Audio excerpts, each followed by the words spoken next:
کیا آرٹیفیشل طریقے سے کسی علاقے کا موسم چینج کیا جا سکتا ہے؟ وہاں بہت زیادہ بارش کروا کر فلڈ جیسے حالات پیدا کیے جا سکتے ہیں؟ کیا کسی ہتھیار کا استعمال کرتے ہوئے دنیا کے کسی کونے میں زلزلے جیسی صورتحال پیدا کی جا سکتی ہے؟ اگر آپ اس سوال کا جواب ہاں میں سوچ رہے ہیں تو کیا آپ کو یہ نہیں لگتا کہ یہ ہتھیار نیوکلیئر پاور سے زیادہ خطرناک ثابت ہو سکتا ہے؟ اور اس کا جواب نہ میں سوچنے والے یقیناً اس خیال کو کسی ہالی ووڈ مووی کے سن کی سائنٹسٹ کا کبھی نہ پورا ہونے والا خیال سمجھ رہے ہوں گے جو صرف موویز کی حد تک آپ کو فیسینیٹ کر سکتا ہے۔ آئیے جانتے ہیں آج کی ویڈیو میں ہارپ ٹیکنالوجی کے بارے میں۔ Basically HAARP American state Alaska میں چلنے والی ایک ریسرچ پروجیکٹ کا نام ہے جو 23 سے 35 ایکڑ ایریا پر لگائے گئے 180 ٹاورز اور انٹیناز پر مشتمل ہے، جس سے 3 بلین واٹ طاقتور الیکٹرک میگنیٹک ویوز پیدا کی جا سکتی ہیں۔ HAARP English word high frequency active auroral research program کی ایبریویشن ہے۔ اس پروجیکٹ کی بنیاد 1993 میں رکھی گئی، جس کے آبجیکٹیوز میں artificial weather change, exploration of earth resources اور وائرلیس کمیونیکیشن کی ٹیکنالوجی کا حصول تھا۔ سائنس کے انٹرنیشنل لاء کے مطابق کسی بھی نئی ریسرچ ایجاد کو رجسٹر کروانا اور اس کی بنیادی ایکسپلینیشن کرنا ضروری ہوتا ہے۔ اس پروجیکٹ سے متعلق کچھ کامیابی کو انٹرنیشنل سائنسی پیٹنٹ سے 1995 سے 2000 کے درمیان رجسٹر کروایا گیا، جن کی تعداد تقریباً 12 ہے۔ یہاں سوال یہ اٹھتا ہے کہ کیا یہ ٹیکنالوجی مکمل طور پر انسان اور انسانی معاشرے کے لیے بینیفیشل اور سیف ہے؟ یہ وہ سوال ہے جس کا جواب اس ٹیکنالوجی کی مدد سے ڈیٹیل میں مل سکتا ہے۔ آئیے دیکھتے ہیں اس ٹیکنالوجی کی بیسک سائنس کیا ہے اور یہ کیسے فنکشن کرے گی۔ اگر ہم زمین کے اوپر فضا کے مختلف لیئرز کو اسٹڈی کریں تو ان میں سے ایک لیئر کا نام لونوسفیر ہے، جس کی تھکنس سطح زمین سے 70 سے 300 کلومیٹر تک ہے، جو پازیٹیو اور نیگیٹو آئنز پر مشتمل ہے۔ الاسکا میں موجود اس پروجیکٹ کے کیمپ کے مختلف پاورز اور فریکوینسی کے الیکٹرو میگنیٹک ویوز کو بڑے انٹیناز کی مدد سے آئنوسفیئرز میں بھیجا جاتا ہے، جس سے وہاں کے موسم میں غیر معمولی تبدیلیاں پیدا کی جاتی ہیں۔ اس کی مدد سے ایک طرف کسی علاقے کو بارشوں سے بالکل محروم کر کے بنجر بنایا جا سکتا ہے اور دوسری طرف کسی ایریا میں حد سے زیادہ بارشوں سے مصنوعی سیلاب بھی پیدا کیا جا سکتا ہے۔ اس ٹیکنالوجی کی مدد سے دنیا کے مختلف زونز میں انڈر گراؤنڈ ذخائر کی موجودگی اور ان کی تعداد کا اندازہ بھی کیا جا سکتا ہے۔ اس مقصد کے لیے مختلف فریکوینسی اور پاور کی الیکٹرو میگنیٹک ویوز زمین میں موجود ٹیکٹونک پلیٹ سے ٹکرائی جاتی ہیں اور ٹکرا کر واپس آنے والی ویو سے مطلوبہ معلومات اخذ کی جاتی ہیں۔ تیل، گیس اور دوسرے زیر زمین ذخائر کی تلاش کے لیے بھیجی جانے والی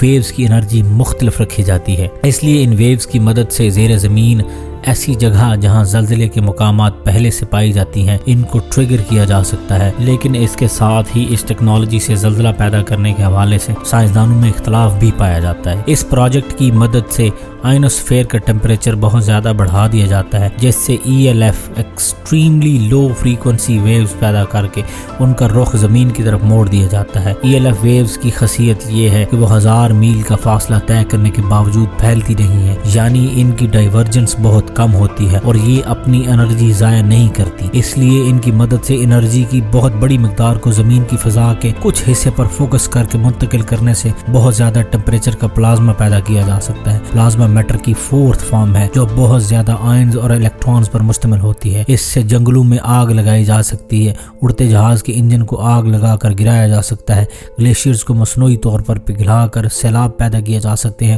انسانی ذہن اور دل بہت کم فریکوینسی کی ویوز پیدا کرتے ہیں، چونکہ اس ٹیکنالوجی کے انڈائریکٹ طریقے سے ELF ویوز پیدا کی جا سکتی ہیں۔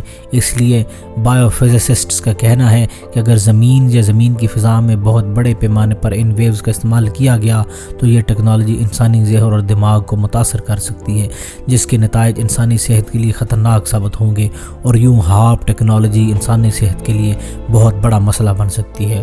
دوستوں آئیے دیکھتے ہیں کہ اس ٹیکنالوجی کے استعمال سے انسانیت کو مزید پاسبل تھریٹس کون کون سے ہو سکتے ہیں۔ کیونکہ اس پروجیکٹ کو امریکی ڈیفنس اتھارٹی کی فائنینشیل اسسٹنس حاصل ہے، اس لیے اس پروجیکٹ سے حاصل ہونے والی ٹیکنالوجی کا اسی ادارے کے پاس ہونا بھی یقینی ہے جو اس کا استعمال اپنے کسی بھی انٹرنیشنل سیاسی، معاشی اور ملٹری مقصد کے حصول کے لیے کر سکتے ہیں۔ انٹرنیشنل سیاسی پیٹنٹس کی روشنی میں سائنٹسٹ اس بات پر اگری ہیں کہ اس ٹیکنالوجی سے غیر معمولی موسمی تبدیلیاں پیدا کر کے شدید بارشیں، طوفان اور سیلاب پیدا کیے جا سکتے ہیں۔ لیکن آیا اس ٹیکنالوجی سے زلزلے پیدا کیے جا سکتے ہیں؟ یہ سوال ہے جس میں سائنٹسٹ میں اختلاف رائے پائی جاتی ہے۔ کچھ سائنسدانوں کا یہ خیال ہے کہ پیٹنٹس کو دھیان میں رکھتے ہوئے یہ اس لیے بھی ہو سکتا ہے کہ اس ریسرچ کے بہت زیادہ خفیہ کام کو ان پیٹنٹس کا حصہ نہ بنایا گیا ہو، اور ہم یہ بھی جانتے ہیں کہ کلاسیفائڈ ریسرچ ورک کو کوئی بھی ادارہ سائنٹیفک جرنلز میں پبلش کرنے کی اجازت نہیں دیتا، لیکن اکثر سائنٹسٹ کے خیال میں اگر کسی جگہ زلزلے کے زیر زمین امکانات پہلے سے موجود ہیں تو اس کو قبل از وقت اس ٹیکنالوجی کی مدد سے ٹریگر کیا جا سکتا ہے۔ کلیکٹیولی دنیا بھر میں ایشیا آج ایمرجنگ پاور ہے جو مستقبل میں امریکہ سمیت پورے یورپ کے لیے ہر میدان میں چیلنج ثابت ہو سکتا ہے۔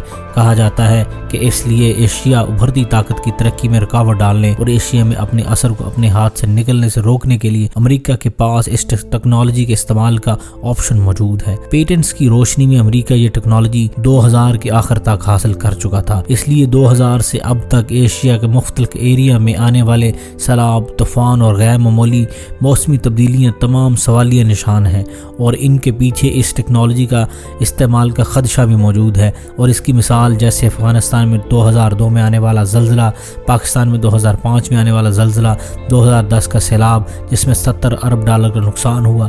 کہا جاتا ہے کہ یہ نیچرل نہیں بلکہ آرٹیفیشلی کریٹڈ سچویشن تھی۔ چائنا میں 2008 میں اور 2010 میں آنے والے زلزلے، جاپان میں 2011 میں آنے والے سونامی اور زلزلے بھی آرٹیفیشل نظر آتے ہیں۔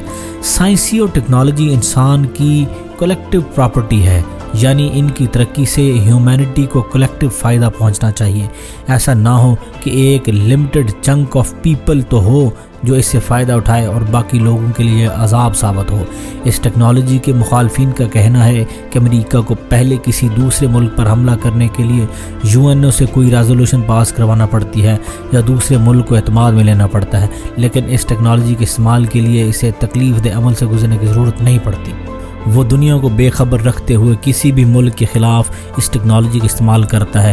اس پروجیکٹ کے تمام پیرامیٹرز کا اندازہ تو شاید نہیں، لیکن اس پروجیکٹ کے خطرات کا علم اکثر ممالک کو ہے۔ اسی سلسلے میں یورپی یونین ایک ریزولوشن بھی پاس کر چکی ہے کہ امریکہ اور اس کے پروجیکٹ پر مزید کام اس وقت تک روک دے جب تک اس کے انسانی صحت اور ماحول پر اثرات کا مکمل جائزہ نہ لے لیا جائے۔ اسی طرح چین، روس، ایران اور وینزویلا بھی اس پروجیکٹ پر اپنے تحفظات کا اظہار کر چکے ہیں۔ اب سوال یہ ہے کہ ہم امریکہ کا مقابلہ اور امریکہ کی اس جیسی دیگر انسان دشمن ٹیکنالوجیز کا مقابلہ کیسے کر سکتے ہیں؟ تو اس کا جواب یہ ہے کہ ایسی ٹیکنالوجیز کے خلاف تمام انٹرنیشنل کمیونٹی مل کر آواز اٹھائے اور انٹرنیشنل لاء کے انڈر اس بات کو یقینی بنایا جائے کہ سائنسی ترقی کو انسان کے درپیش مسائل کے حل کے لیے استعمال کیا جائے، نہ کہ تباہی کے لیے۔ آپ کا اس بارے میں کیا خیال ہے؟ ہمیں کامنٹ سیکشن میں ضرور بتائیے گا۔ ملتے ہیں ایک نئی ویڈیو کے ساتھ، اسٹے ٹیونڈ۔